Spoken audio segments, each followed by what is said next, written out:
Imagine being a prince of the United Kingdom. You grew up in palaces. You served in the military. Your family name is synonymous with history itself.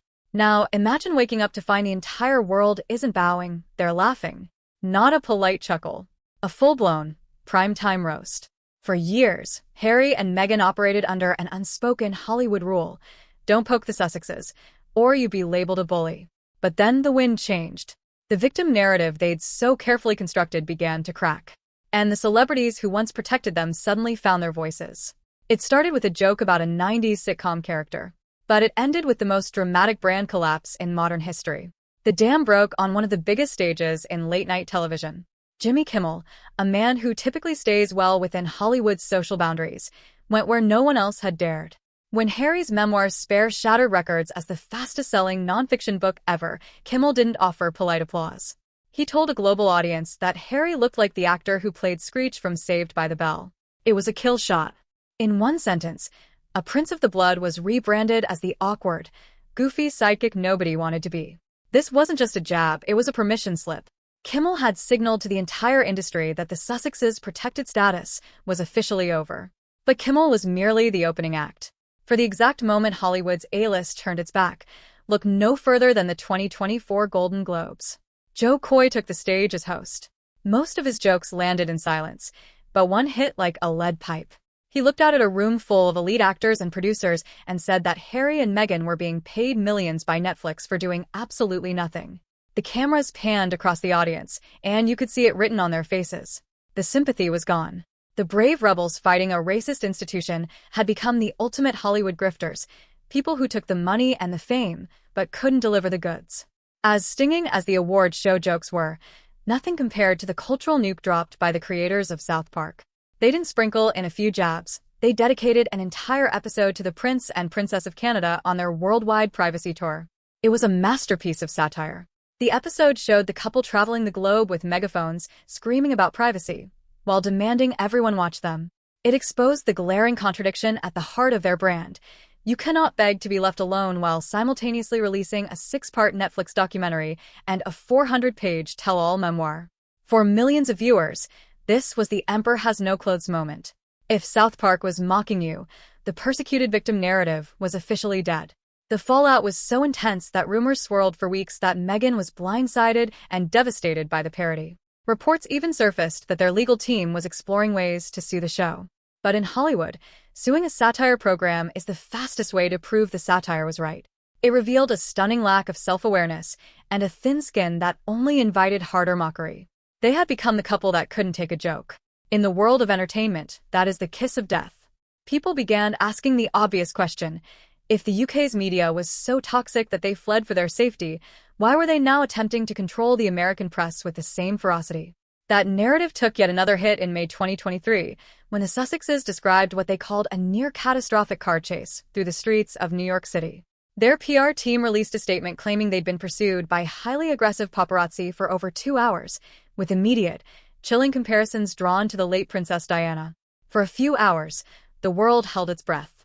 Then the details emerged. The NYPD stated the situation was far from catastrophic. The mayor of New York pointed out that a high-speed chase through Manhattan is physically impossible given the city's traffic. Even the taxi driver, who ferried them part of the way, said he never once felt in danger. The story didn't match reality. For many, this was the final straw. It felt like a manufactured tragedy designed to rescue a failing brand. And Hollywood never forgets being lied to. As the victim storyline crumbled, the business empire began to implode alongside it. The most devastating blow came from Bill Simmons, head of podcast innovation at Spotify and one of media's most powerful players. After the couple's $20 million Spotify deal was unceremoniously canceled, Simmons didn't mince words.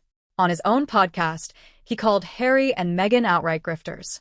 He went further, teasing details of a Zoom call where Harry pitched podcast ideas so bizarre and unworkable they left Simmons genuinely stunned. The message was brutal. These weren't just difficult people to work with. They were people with no real ideas, coasting entirely on a royal title. The grifter label stuck, especially once Meghan's podcast archetypes failed to justify its enormous hype. Despite featuring A-list guests like Serena Williams and Mariah Carey, the show was widely criticized as overscripted, self-indulgent, and worst of all, boring. Reports surfaced that Meghan hadn't even conducted some interviews herself, with her voice edited in afterward. Her team denied it, but the damage was done. The perception had calcified. Here were two people who wanted the $20 million paycheck and the prestige, but found the actual labor of producing quality content beneath them. With Spotify in the rearview mirror, Meghan pivoted to American Riviera Orchard, a luxury lifestyle brand pitched as goop for the Montecito set. The launch arrived via a grainy, sepia-toned video of Meghan arranging flowers and cooking, set to whisper-soft music. Ultra-curated. Aspirational. Mysterious. Classic Meghan. Then came the product. 50 jars of strawberry jam, sent to influencers and A-list friends. The internet was merciless. One comedian quipped she'd gone from Her Royal Highness to Her Royal Preserves. The jam became a perfect symbol of the brand's freefall. Instead of leading movements or brokering peace, they were dispatching dog biscuits and jam to recipients who couldn't even muster enthusiasm. Only a fraction of those 50 influencers bothered to post about it. Even her inner circle seemed to be quietly stepping back. By 2025, Netflix reportedly began scaling back their deal, shifting from a comprehensive partnership to a first-look arrangement. In Hollywood, that phrase is a polite way of saying, "We're just not that into you anymore." As industry doors quietly closed, the Sussexes reached for the one tool left in their arsenal, the royal tour aesthetic.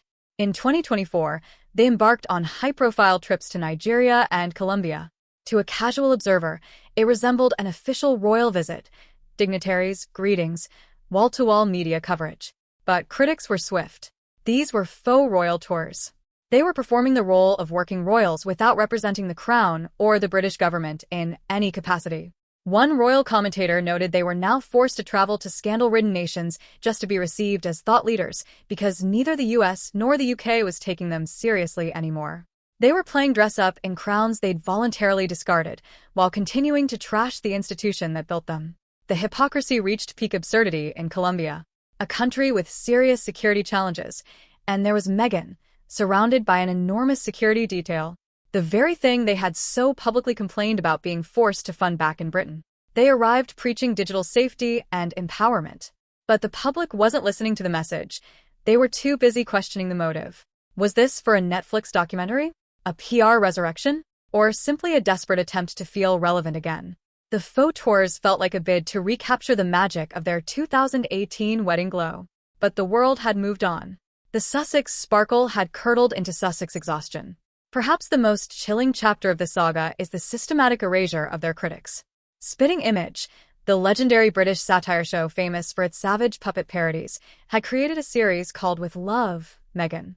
In it, the Meghan puppet spoke to audiences like toddlers, explaining how to breathe with love while being viciously dismissive of her ginger husband off-camera. It was sharp.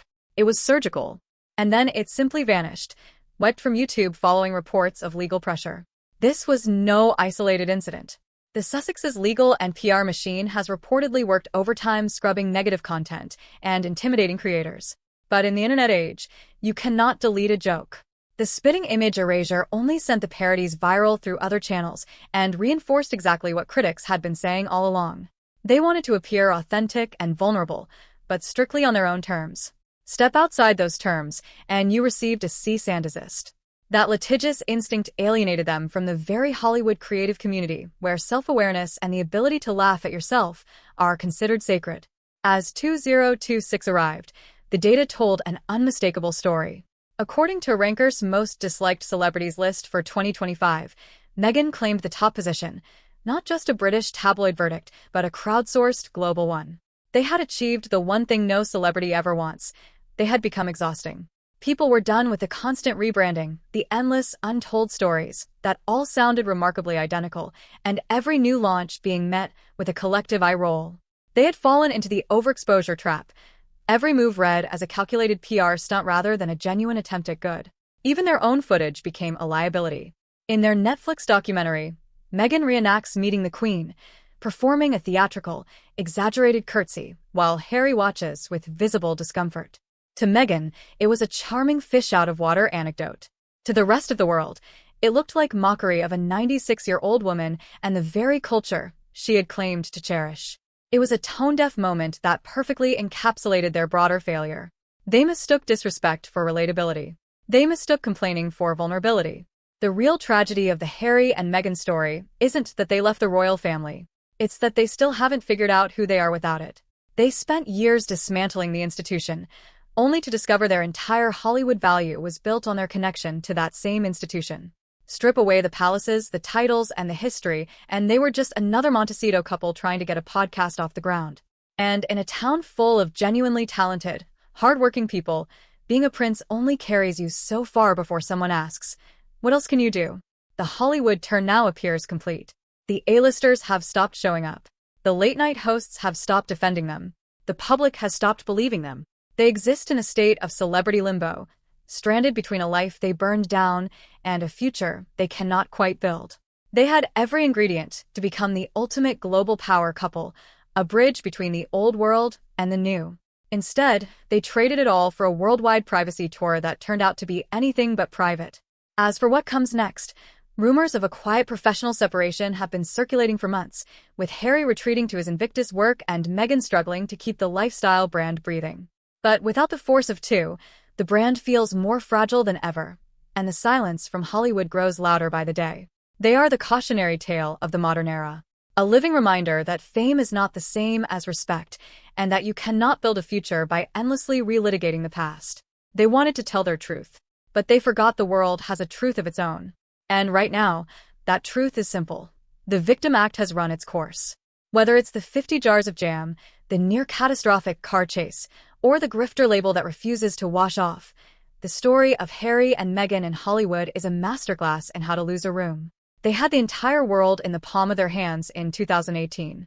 By 2026, they are fighting for relevance in a world that has largely moved on. It wasn't the racist media or the evil palace that brought them down. It was the moment the public finally saw through the performance. And in Hollywood, once the audience stops believing the act, the show is over. Some experts suggest a complete year of silence may be their only lifeline. A total withdrawal. Let the Sussex fatigue dissolve. But for a couple that appears genuinely addicted to the camera, silence might be the most impossible ask of all. Until they can laugh at themselves, truly laugh, the way the rest of the world already is, they will remain the punchline. The screech comparisons, the privacy tour megaphones, the jam mockery, none of it was cruelty. It was honesty. And as the Sussexes are discovering the hard way, the truth doesn't always set you free. Sometimes it just makes you a meme. But the public mockery was only part of the collapse. To understand the full scale of the Sussex slide, you have to look at the revolving door of their inner office. In Hollywood, your staff is your lifeblood. And for Harry and Meghan, that blood has been running dangerously cold. Since their move to the US, reports indicate they have lost upwards of 18 senior staff members, seasoned PR veterans, chiefs of staff, global communications experts, people who typically spend decades with high-profile clients. When Harry's hand-picked chief of staff walked away after just 3 months, the industry didn't whisper. It shouted. Losing one person is misfortune. Losing nearly 20 is a pattern. The Duchess' difficult nickname, once whispered through the halls of Kensington Palace, was now being printed in Hollywood trade magazines. Then came the A-list exodus. Remember the 2018 wedding? Those pews were filled with the Beckhams, the Clooneys, and the creme de la creme of global elite society. By 2026, that circle had shrunk to a pinpoint. The most high-profile rupture involved David and Victoria Beckham, once close friends, who reportedly received the cold shoulder after Meghan allegedly suspected them of leaking stories to the press. In Hollywood, you do not cross the Beckhams. They are the gold standard of brand longevity. By alienating them, the Sussexes didn't just lose friends, they lost their bridge to Britain's most respected social circles. Even the Obamas, once seen as guiding lights for Harry's post-royal life, have maintained a pointed distance. At the precise moment the Sussexes needed the Obama stamp of approval to legitimize their work, the silence from America's most admired family has been deafening. Even Harry's last true stronghold has not been spared. The Invictus Games, once a universally revered initiative for wounded veterans, has recently been clouded by accusations of over-glamorization. Voices within the veteran community have begun questioning why the Games have gradually become a backdrop for fashion moments and high-profile photo ops. There is a growing unease that the Sussex brand is swallowing the mission whole, that the veterans are being used to polish an image rather than the other way around. The ultimate irony, the one thing Harry was genuinely celebrated for, the one venture everyone respected without reservation, is now being tainted by the same performative instincts that destroyed everything else. Then there are the rumored political ambitions.